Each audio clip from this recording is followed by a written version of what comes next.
Agile for Humans is brought to you by Audible.com. Get one free audiobook and a 30-day free trial at www.audibletrial.com/agile.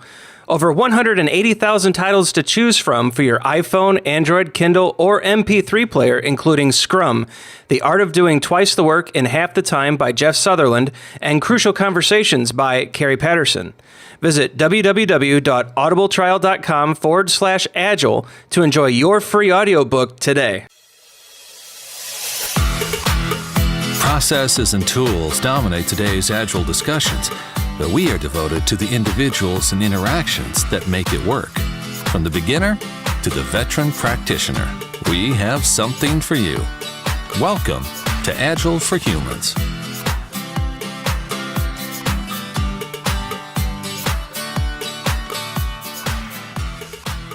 All right, welcome to this week's episode of Agile for Humans. I'm your host, Ryan Ripley. Joining me tonight, Mr. Amitai Schleier. Amitai, so great to talk to you again, buddy. How are you?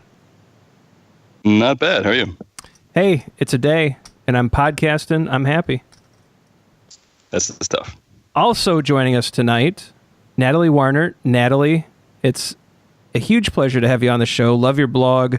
Follow your work and on the conference scene. Just super excited you joined us. How are you tonight? I'm good. We're staying up late for this. So Natalie, you do a ton of work in the Agile community, especially a lot of speaking, a lot of writing. Most recently, I saw at the Agile 2016, the big conference last year, that you were heading up the Women in Agile discussion. I think it was a half-day event prior to the start of the conference. Can you give us a little information about that proceeding and how that came to be and just how it went? Sure. So historically, I can't take credit for the entire movement by any means. There's been a ton of people that have been involved. When I got involved in it, it was back in 2013 at a Scrum gathering, and the topic came up in an open space. And a number of women there just got together and decided, hey, we want to actually talk about this a little bit more. From there, it kind of, got legs. We started doing some co-blog posts, got a lot of great help from people on that. Podcasts started, so that's really helped it to grow. I personally was just very curious about the phenomena of not just women in technology, but specifically women in Agile and just the trends that I was seeing. The main trend being that, hey, yeah, we have more men in technology, more men in Agile. However, proportionally, I'm seeing at conferences, yes, there are more men speaking and being active in the community, but proportionally, it still doesn't seem to be the same proportions as the community. And why is that? So I actually wrote my master's thesis on the topic of how do we get women to be more involved within the Agile and technology communities, and did a lot of research there, a lot of primary research with interviews and surveys within the Agile community. And based on that, I had talked to a number of people at the Agile Alliance, and we wanted to get this pre-conference event going. And so last year was the first year.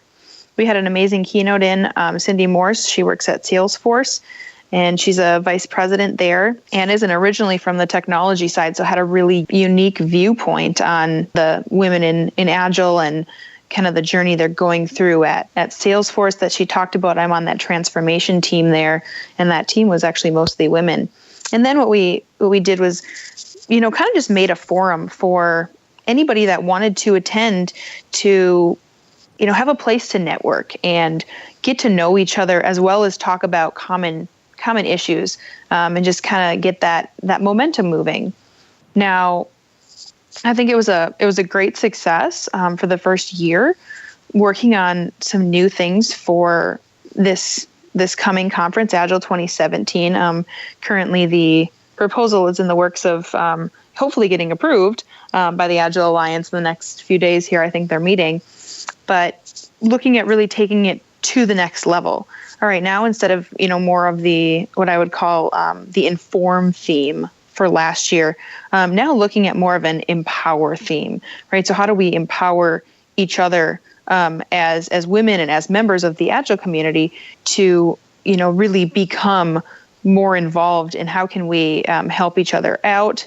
How can we ensure that we're not being exclusionary on any basis, including men? The problem of lower involvement really goes across so many different facets, and it's certainly not a women against men issue. And what I always like to say is it's really everybody's issue, and everyone's going to benefit from it as we continue to improve. The more women we have active in the community, the more diversity we have in the community from any facet, the more diverse ideas we're going to get, and that's really going to benefit the whole community. Kind of a quick rundown on Women in Agile, where it's been and kind of where it's going this year. A lot of other fun things that I have in the works being planned for that. Make sure to keep listening. I can't necessarily disclose them all because still having the fingers crossed on getting that approved. Perhaps when we get closer to the big conf and the plans solidify, maybe you can come back and highlight it and promote it and preview it for the audience. Yeah, that would be fantastic. Perfect. I'm really excited about it. So you have a master's in this area. You did your work, your thesis, essentially on women in Agile, women in technology. What is it about our community that has improved the ratio of participation? Well, so a couple things. First of all, the reason that I really wanted to look at this in the first place was because I was noticing that the ratio didn't seem right. I started really becoming more involved in the Agile community back 2012, 2013, and now looking forward, we're in 2017, and I've seen a great improvement. I'm hoping part of that's from some of the, women in Agile work. Some of the other things that are different in the Agile community or in comparison to the technology community as a whole, is really what we value in Agile. We value a lot more of the interactionary things, the relationship-based things that stereotypically women are better at. But I think that stereotype and that bias has really helped to open that door and made the barrier for entry lower, at least from a perception perspective. I'll take myself, for example. I started out my first job out of college. I was a coder. I was writing websites and didn't know very much about Agile at all and got a little bit inundated. My first project actually was an Agile project. It was one of those ones where we didn't call it Agile, but ended up understanding that was what it was and that I really liked that. It was a little bit more on the soft skills side, which, not to say I was a bad coder. I mean, I wasn't amazing by any means, but that other arena that is not necessarily as prevalent in other technology careers that allows you to really, work with people a lot more, dealing with interactions and relationships. That's kind of what drew me in. I'm an Agile coach now, and I really enjoy doing that. I think that's part of the reason that we see those different ratios. On the other side of things, I haven't been overly present in the greater technology community for many years. But from things that I've read, the perception, I think, is that it's a little bit more hostile. And I feel like the Agile community is fairly inclusionary.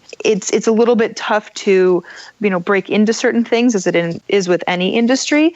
But I feel like, again, the barriers to entry are a little bit lower than we see in other industries or even, other facets of technology. But that's just my opinion. That wasn't exactly what my research was on. It was more around the lines of, yes, even though, maybe there's more women in Agile than there are in general technology, why are those women that are already within the Agile community less involved than men? That was more of what the research was centered around. So interesting. So what is it about Agile coaching for you that makes you get up in the morning, excited to go into work and looking to, meet the challenges of the day? It's kind of the unknown. I never know what the problem is going to be.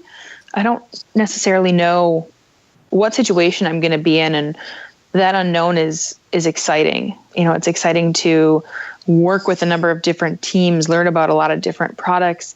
Everyone has, other teams have kind of some of their unique challenges. Then they also have similar challenges across teams. And it's really being able to be a part of helping them to get to those solutions, not just giving them the solution, but, really that interactionary thing where you can see as you're talking to teams, you can kind of see the light bulb come on after a while. And that's really exciting just with, hey, I've been working with this team for a while. I remember where they were back in, May, and now it's, now it's November and I've seen just this drastic change, and that's really fun for me. So basically that's what gets me up in the morning. It's kind of the thrill of the unknown. I wouldn't necessarily call myself a thrill seeker, but I guess as I described it, it sounds a little more so. So you're not skydiving this weekend? No, I'm going to have a fairly quiet weekend in Wisconsin. We have Amitai and I on the show here with you. Clearly, the Women in Agile topic is one that we're both very interested in, and we really enjoy this conversation. I think a big question that at least I have, and I'm sure Amitai would have as well, is how can we be supportive of this movement that you're spearheading and a big part of? How can people like Amitai and I be helpful? The big thing I would say is just that, right? Lend support like you would to others. There's Twitter conversations going. There's a hashtag Women in Agile. There's obviously, the event that we talked about earlier. That's not a female exclusive event. Last year there were about 10% there that were males, and that was awesome. Just getting inundated and hearing kind of the different perspective that you don't necessarily think about.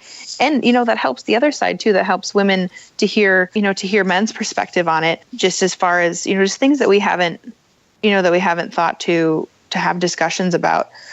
The other things, just speak up when you see a conference lineup that, has all male keynotes, or, you're just not seeing a lot of diversity in there. Encourage those conference organizers to, diversify that so that we're getting a lot of different ideas, on your boards at your local agile organizations.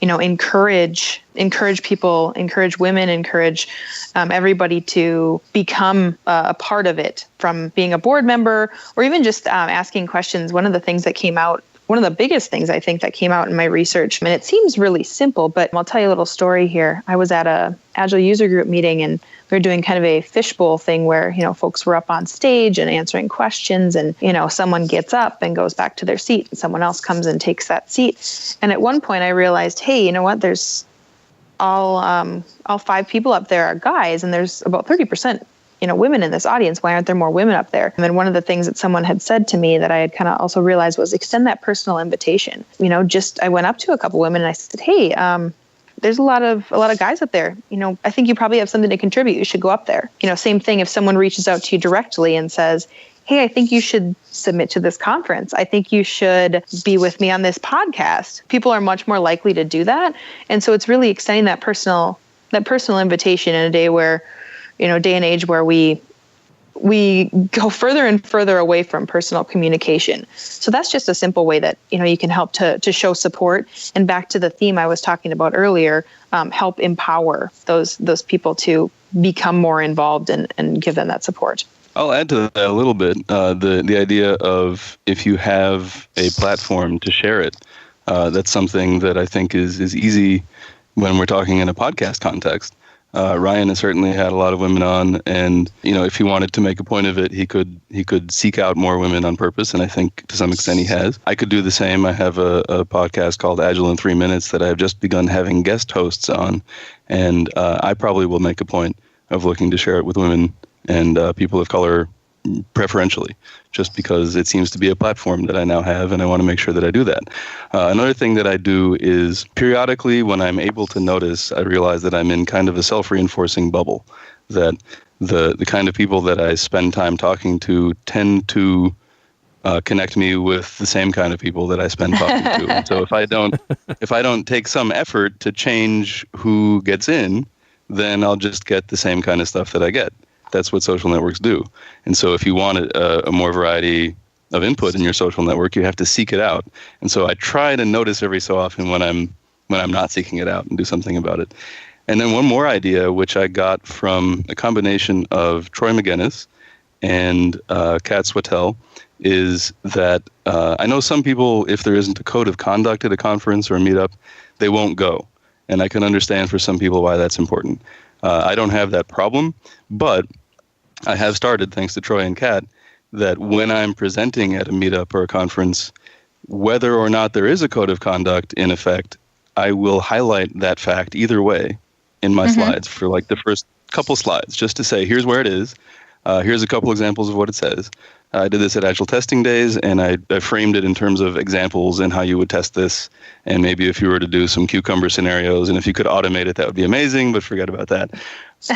But, try to put it in context, and then move on, but just illustrate that there is a code of conduct, and here's why that's important to some people, or there isn't a code of conduct in that case, and here's how that might affect you. For instance, that some people that you could learn from are not going to be here. Yeah. So because I'm able to be a presenter sometimes, and because people listen to me sometimes, I've tried to be a little tiny bit more deliberate about what I do with the words that I'm allowed to say. Yeah, that's a great example. Actually, I was talking to Linda Cook a few weeks ago about some of the ideas we had for the Women in Agile session this year, and code of conduct, and bringing it up and kind of sponsoring the larger dissemination of it was an idea that came up. And so I'm really glad you reminded me of that. Thank you. It is an interesting community that we have, especially when I think about the people that I really look to and admire. And it's something that I haven't always put a lot of thought into, but Amitai just had Joanna Rothman on his podcast. She did a brilliant Agile in 3 minutes on management, or on managers. And Joanna is one of my favorite Agilists. And when you think about who else is in that upper echelon of Agile coaches and trainers, immediately comes to mind Esther Derby. Someone else who has been on this show who I absolutely think the world of, and who's had a great impact on my Agile career, along with Diana Larson with her wonderful books on retrospectives and liftoffs and it's fascinating that this is a community where the people at the top, that there is some diversity.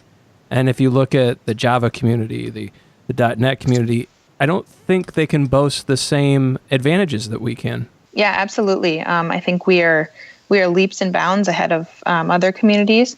But as we say in Agile, we're always looking to continuously improve. So certainly, that's what we're trying to do. Yep, continuous improvement is where it's at, and it's great to hear about the efforts that you're leading, Natalie. And I think it's a wonderful addition to our community, and very grateful that you're out there working on this. Because as we had Arlo Belshi on the show a number of months ago, I mean, it was very clear that from his hiring practices, he hires for empathy and for those team skill sets. And from if the listeners remember from that discussion, if we're hiring for empathy and skill set and the ability to learn as a second, or as a primary, with coding skills as a secondary, he would hire a team full of women.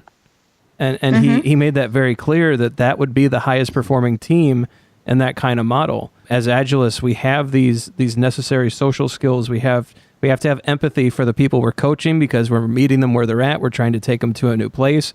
We have to be respectful of where they're at, and all these difficult things going on, especially with these, the social networks of people and these different scenarios that we're putting them through. That these skills are important, and having the diversity in our community means we can meet those needs even better. And so I really do appreciate the work you're doing in this space, Natalie. Yeah, thank you very much. I think it's necessary, and I love that there's so much enthusiasm for it. And like I said, I definitely cannot take all the credit for it. There's a lot of other very smart men and women that are helping on the back end at these events. So if you're interested in getting involved, we're always looking for more people and trying to grow this. Been growing very organically, trying to get a little more structure around it, so it's a little bit more of a repeatable process if people want to try and form that community, at a smaller level within their own areas, getting some some documentation, if you will, but some things out there to help you start, so that you don't feel like you're starting from zero. One thing that I know is on the mind of every person who is facing a decision: do I go to the extra trouble to represent, my underrepresented group, or do I not? One thing that's always going through those people's heads, and I'm sure it has been true for you as well, Natalie, is, am I going to get pigeonholed that this is my topic? Or are people going to still listen to me about the things other than that brought me into this field in the first place? And so I want to make sure that we talk about some of those other things. Yeah, definitely. Oh, certainly. And actually, I was going to move into Natalie does a lot of speaking, and I think one of the areas where she's shown a lot of expertise and has done a lot of speaking on is value mapping.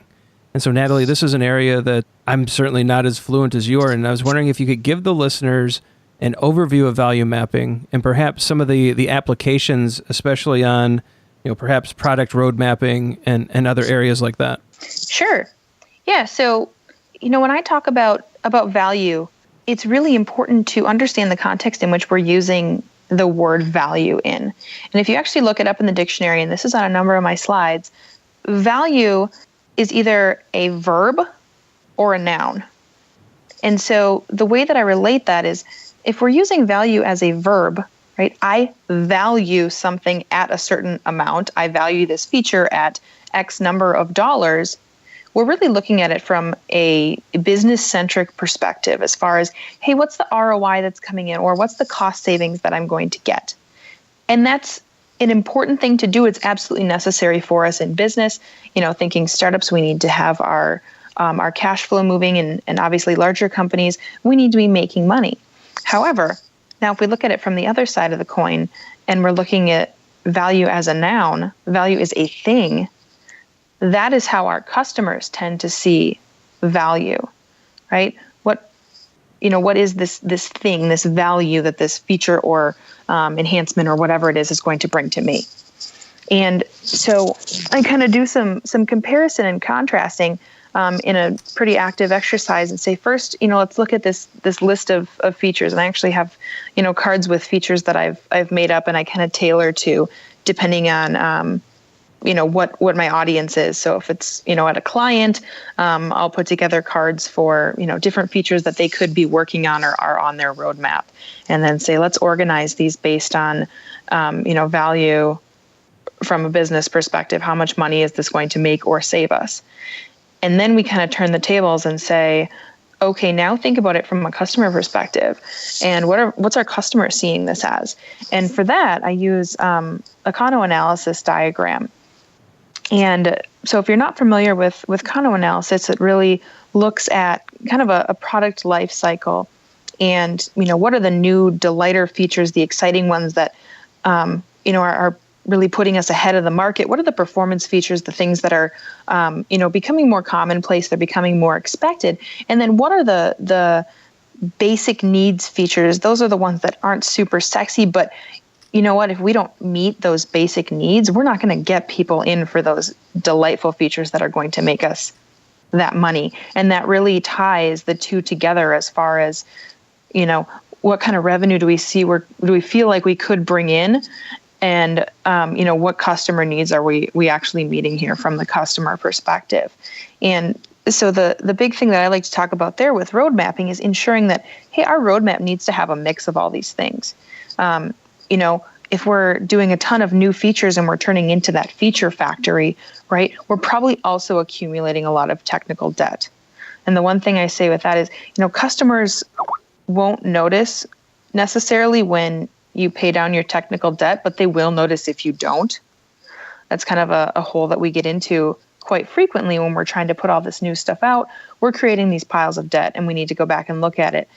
And then the other thing we need to keep an eye on is, obviously, we're going to make strategic decisions about which new features we are going to put into our products.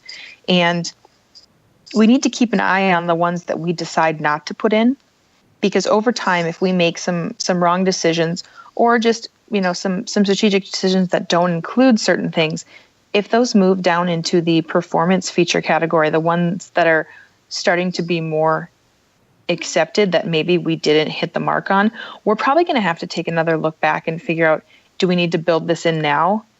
It might not be at the head of the market, but is this something that people are starting to expect? So, I have a number of examples in the presentation around, those types of things and how those have affected companies that I've worked with. And so that's kind of how I look at the problem and how I look at, road mapping and understanding what's the mix of different types of work that we're putting into our roadmap, we're planning into our releases, we're planning into our sprints. And that actually brings me a little bit into the discussion that Ryan and I were having earlier around, capacity versus velocity. Oh, so you want to start that fight? I mean, we can if you have other questions about value mapping, but I was like, I see an opening here. Yeah, so I'm pretty sure capacity and velocity are the same thing, though, right? Okay, Amitai's on my side. I disagree. I've been planted here to ask dumb questions. It's going really well. No question's a dumb question.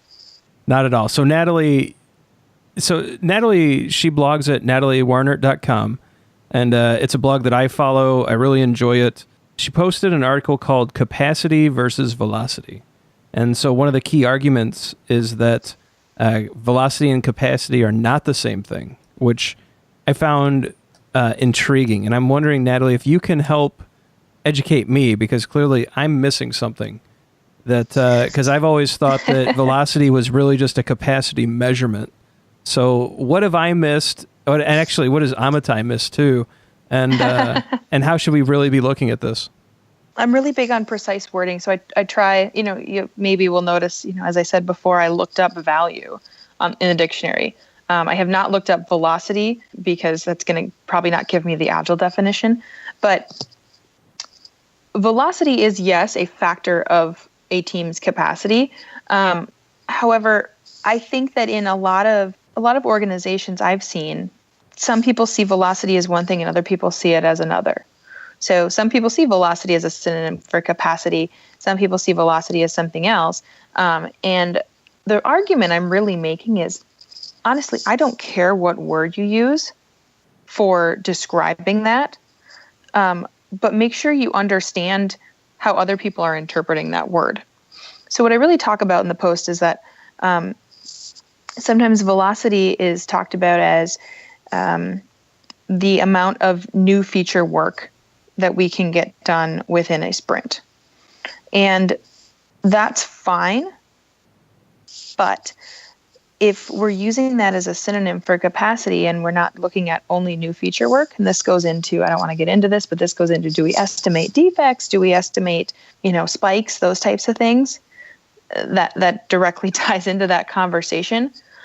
But the thing that I want to avoid is having a product owner say, okay, our velocity is 20. Therefore, when I am drawing out a rough release plan, and I'm not advocating that the team is not involved, but sometimes that's how it happens. When I'm drawing out this rough release plan, I'm going to put 20 points in each sprint because our velocity is 20. Well, if we look back at what was actually in those sprints that we got to 20-ish, right? That velocity range. Well, some of it was new features, some of it was defects, some of it was technical debt. So if I'm planning in 20 points of new feature work each sprint, I'm not accounting for those other things that are inevitably going to be in that sprint. Therefore, I am going to overcommit for a sprint or for a release. Now, again, this is talking in generalities that maybe my product owner is forecasting for my team and isn't involving my team. And I know that absolutely never happens, but just in case it does, happens a lot. This is the conversation that we want to have. And so, like I said, I don't really care what we call it, but let's make sure we're, first of all, speaking the same language. And second of all, make sure that we have an understanding of the things that make up our sprints. Just like I was talking about before, make sure we have an understanding of the things that make up our roadmap, and making sure that, there's an appropriate balance for those things, and that we're not overcommitting one type of work because we don't understand what's actually behind the number. Sometimes we get so caught up in that number that we don't end up understanding it anymore.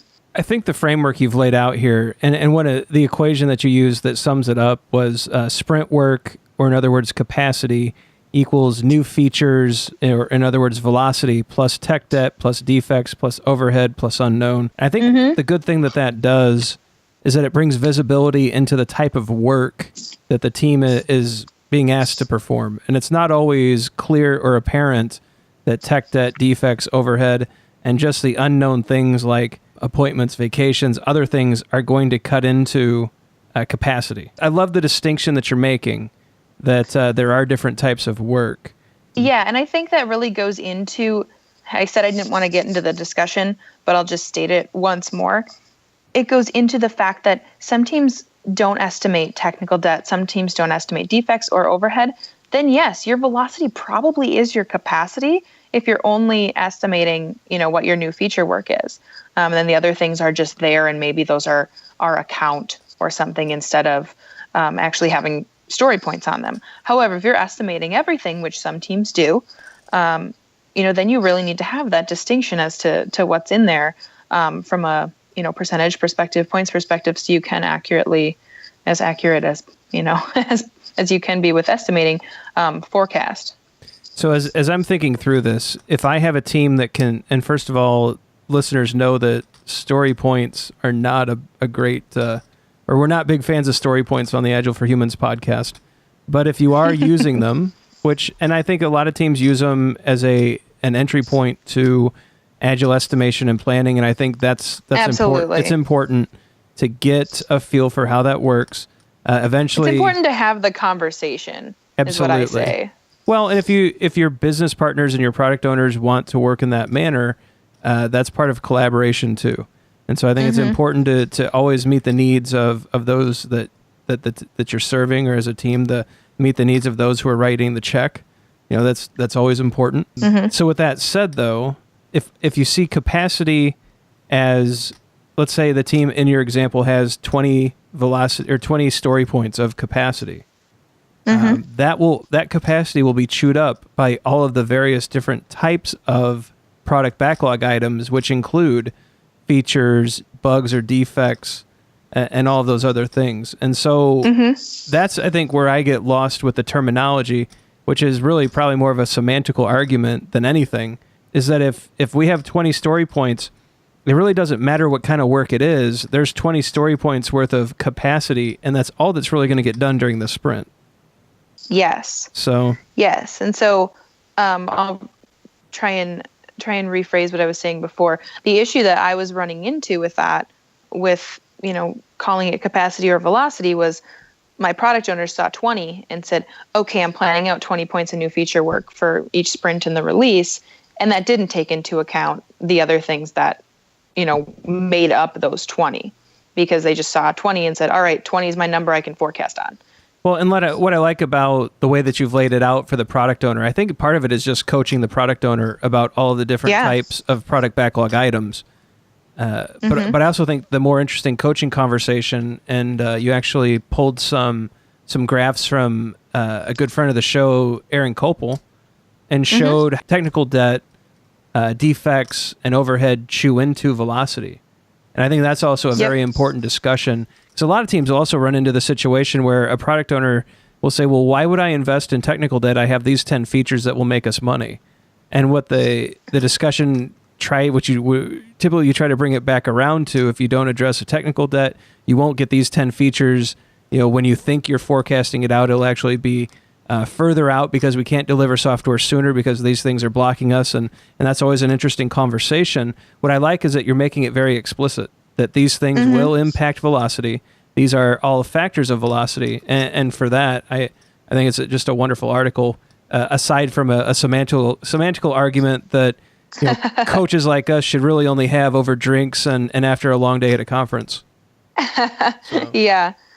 So, I think that's really important is, being able to visualize how this stuff affects us. And I think a lot of times when we don't actually see those visuals, we end up in the place where, we have too much technical debt and why can't we deliver this stuff faster? Well, it's because we're not doing this. Or, why is my velocity going down? Well, it's because of this or this. Metrics in a microcosm, right? Like there's a number that we decided to track. There's a picture we decided that we're going to pay attention to. And then all the other things we could track or pay attention to are not on our radar at all. And the number and the picture get interpreted individually by every person that ever sees them.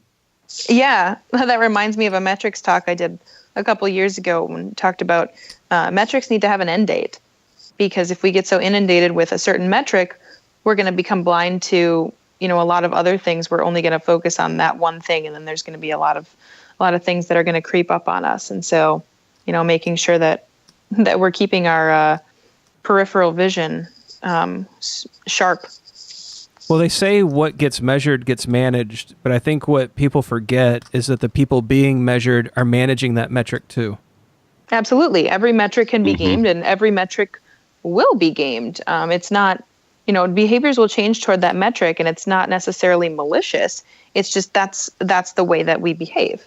And so I'm not quite on Woody Zuhl's level, but I have a little aphorism about that I've really distilled down to my favorite form, which is careful what you measure because you'll get it. Yeah. Yeah, I wrote a blog post a few years ago about one of my teams, and this was a very positive interaction, but we were in sprint planning, and they said, "Oh, well, wait, we should break this story down smaller because then our burn down will go faster." And they kind of looked at me like, haha. And I'm like, yes, you do that. That sounds fantastic. So where else are you finding that teams struggle with this concept, Natalie? You've got a lot of experience in the field, especially having these talks around estimation, metrics, velocity, capacity. Where are some of the pitfalls that other coaches can look out for? I'm not going to say that I'm in, strongly in either one of the camps for estimating or no estimates. It's what works best at the time for the team. But I was going to say that's something that teams have a really hard time with. That's something that's really hard to train on, is the idea of looking at work, even if it's a relative number, trying to assign it to that based on so many things such as complexity and effort and all those things. That's something that teams have a really hard time with. More often than not, they still end up converting those numbers back to hours and days and things that make sense to them. That's always a little bit difficult, regardless of the way that you think of it. I really just like, honestly, going to counts of things. Say, hey, all right, we got 3 bugs in this sprint. We're going to try and do 3 bugs every sprint. And, that's what we're going to do. And I'm going to assume that over time, those are going to average out to be about the same size. And people don't seem to like that, but I like it. We have discussions around that and what's actually the outcome that we're looking for here. And if we're spending so much time trying to get to the quote right answer, then we're probably already wrong. That's one of the arguments I'm sure a lot of coaches can empathize with. Otherwise, just really around making sure at a higher level that leadership is understanding of what some of these metrics mean. And, going back to our metrics conversation, right? Why do you want to measure what you're measuring? What improvements are we looking to get? And ultimately, what outcome are you trying to get? I had a conversation. I've had a number of conversations around output, saying, I don't really care how much output we're doing. We can do more, we can do less, but are we meeting the outcome? And just talking about goals around that. And I think that's a really hard concept too for a lot of people who are really focused on numbers and that throughput, when we're not actually looking back at, what is the outcome we're trying to get, bringing that back to our customer value as well as our business value. And it really becomes a big cyclical thing. And a lot of these things, obviously, as we know, tie very closely together. I think at this point, we've settled the velocity versus capacity discussion. So no fight broke out there. The estimate one, perhaps we'll pick that one up another time. But I think you should have Woody on to talk about that. Oh, we have. Woody's been on okay. A number of times, as has Neil Killick, Vasco Duarte. Yeah. Yep. I've talked to Vasco before, and Woody obviously too. Don't put me against them. I don't want to get into an argument either. No. And you know what? We actually, we just had Steve McConnell on, who's on the opposite end of no estimate. Steve McConnell, I think you're probably familiar with him. He wrote Software Estimation, Demystifying the Black Art. Oh, yep. And so he's hardcore estimation and came on and made really good points. And so for me, it's just, can we just simplify it down to counting cards, measuring throughput, looking at cycle time, and make adjustments? And then forecast off that? That's something that I also, love. I was just going to say, into a lot of my Agile trainings, obviously I'm training Scrum and I'm training, those concepts, but I also try and very heavily integrate lean concepts and talking about, those different metrics, cycle time, throughput. Honestly, I never thought I would say this, but I reference the goal more than I ever thought I would. Mhm. I had to read it in undergrad. I had to read it in grad school. And Really? both times I'm like, yeah, this is okay. And now I'm like, hey, you should read this. Like, this is a good book to understand the theory of constraints, understand throughput. This is coming from manufacturing, but hey, we can really apply it to software. That's super Oh, cool. yeah. And, like, it's part of an undergraduate program, part of a graduate program. Is that common? I don't know. My undergrad, Wouldn't have I had a BBA in a major in information systems, but that was in an ops management class that I took. And then grad school, it was in an accounting class that I took. So I was That's surprised awesome. to see it again. But I mean, it stood the test of time. Should I admit Eli that? Goldratt is a smart guy. Should I admit that I've never read The Goal? Dude, Oh, you you have should to read read it. it. That is the book that I felt like I could see the Matrix. All right. It was awesome. I'll And I get It's mean, not hard to read. the storyline is kind of corny. I mean, it's a story. It's a little bit corny, but it does a really good job of explaining the concepts. As you know, as a lot of people know, people hold on to stories. They remember stories. They don't necessarily remember, hey, here's 2 pages on the theory of constraints and bottlenecks and whatever. I will. Yeah, you'll have to let us know what you think of Herbie. Okay. Well, that means you'll have to come back on and talk through it. Absolutely. It's a great book. So, Natalie, at this point of the show, because I know we're keeping you up and don't want to go too far over the time box. So, during this part of the show, we welcome our guest to promote anything they have going on, any books, any talks coming up, any websites, any blog posts, how people can reach you if you want to open yourself up to Twitter conversations or anything like that. So the floor is yours. Promote away. All right. Well, I think the biggest one is I hope to see many people at the Women in Agile event at Agile 2017. Pretty confident that will be approved. Looking at the Sunday before the conference, I believe Sunday, August 6th in Orlando, Florida. That will be there. It's most likely going to be for most of the afternoon, and looking to get some really good keynotes. I have one in mind right now that she's outside of the Agile community, and it should be really interesting. It's a lot about empowerment and some really neat women in STEM things. And then obviously we'll have some folks from our near and dear community as well. Otherwise, for me, let's see, I will be at Agile and Beyond talking about value mapping in early May up in Ann Arbor. I will be at Agile Indy, hopefully doing a little bit of women in Agile stuff there. That's the second Friday in May. Hopefully I'll definitely be at Agile 2017. Contact me. I'm on Twitter. My handle is @Natalie Warnert. I also have, as Ryan mentioned, I have my blog site. That's nataliewarnert.com. Feel free to comment. No books yet, percolating on some topics. So if you have anything you think I should write about, feel free to share it. Otherwise, yeah, just, go out and, help to empower others, extend that personal invitation, and, really challenge yourself to think about, hey, what can I do to help make the Agile community better, and help get more people involved in the Agile community so that we have more ideas flowing and more ideas to share. Very good. Thank you. Amitai, what have you got going on? Well, I got a few things. One is called Agile and Beyond, which I heard is really cool from someone named Natalie Warnert. Hey. I will be there as well with a workshop called The Best Team Anywhere, Distributed Agile Trade-Offs and Techniques, focused on remote pairing and mobbing, other technical stuff. I will also be at the second Agile Alliance Technical Conference with a DevOps-themed workshop. And also, now that I live in New York, it will be very easy for me to go to Agile Coach Camp in New York. And I recommend that for anyone who is coaching or is interested in coaching. You learn a lot real fast because it's an open space. But none of that is super important. What is super important is after over a year hiatus, Agile in 3 Minutes is back. And season 3, as Ryan mentioned earlier in the show, begins with Johanna Rothman talking about, the title of the episode is Manage. So take a listen, share your feedback with Johanna and or me. And I would love, if you have someone in mind that you would like to hear 3 minutes from, let me know who that is. That's it. Thank you.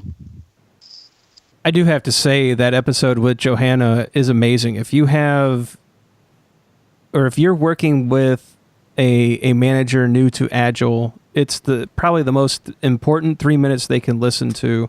Johanna has just masterfully laid out what a manager does on an Agile team, the different types of management on an Agile team. And it really is one of those quick bursts of just amazing wisdom and insight that she lays down that can really help bring clarity to those who are struggling with this new role. So really brilliant work there, Amitai. Yeah, I got lucky having someone do brilliant work. Yes. Well, you extended the invitation, and Johanna, as always, came back with something really powerful. So it was really good. So really appreciate you putting that out there. As for me, I'm on Twitter at Ryan Ripley. I will be at Agile Coach Camp, like Amitai mentioned. So heading out to New York, and we'll certainly check that out. I have a few proposals out there for speaking right now. I will be at ADC West, the TechWell event out in Las Vegas in June 4th through the 9th. I am presenting on the No Estimates movement, and I'm also doing a half-day workshop on Advanced Scrum, answering the questions that come after the 2-day course. And so would love to see all the listeners out there. Come on out to Agile Dev West. I'll also be heading over to Agile Indy. I never miss an Agile Indy, unless I'm having a child, or I should say my wife's having a child. So last year I had to miss it, but this year I will be back. Also planning on making a trip over to Columbus, Ohio for Path to Agility. Faye Thompson and the great people at CareWorks have put together another great event, and always look forward to heading over to Columbus at the Ohio State University to see Faye and the CareWorks crew and what they've put together. Other than that, there might be a few other stops along the way, but we'll keep everyone up to date. The website's ryanripley.com. Questions, comments, feedback, general opinions, always welcome. Would love to hear from you, the listener. And I think that's all I've got. So Amitai, Natalie, great conversation. Natalie, I hope you join us for many more of these. Really enjoyed getting to bounce a few ideas off you, and sorry for keeping you up so late. No worries. Yeah, thanks for inviting me. Yep, anytime. You have an open invite. So if you see us online recording, feel free to pop in. Amitai, great getting to catch up with you. Real excited about your move to New York and all the great things coming your way. And so thanks for sharing time with us. And to the listener, I love it that you're here. The numbers keep going up. The downloads are skyrocketing. I'm just so humbled and grateful that you guys are sharing the show, enjoying the show, sharing your feedback on Twitter. It's really great to see that. So thank you for being here. Thank you for listening. And everyone, have a great night. Thanks for listening to Agile for Humans. Let's keep the conversation going. Drop us a question on Twitter @AgileForHumans or visit agileforhumans.com.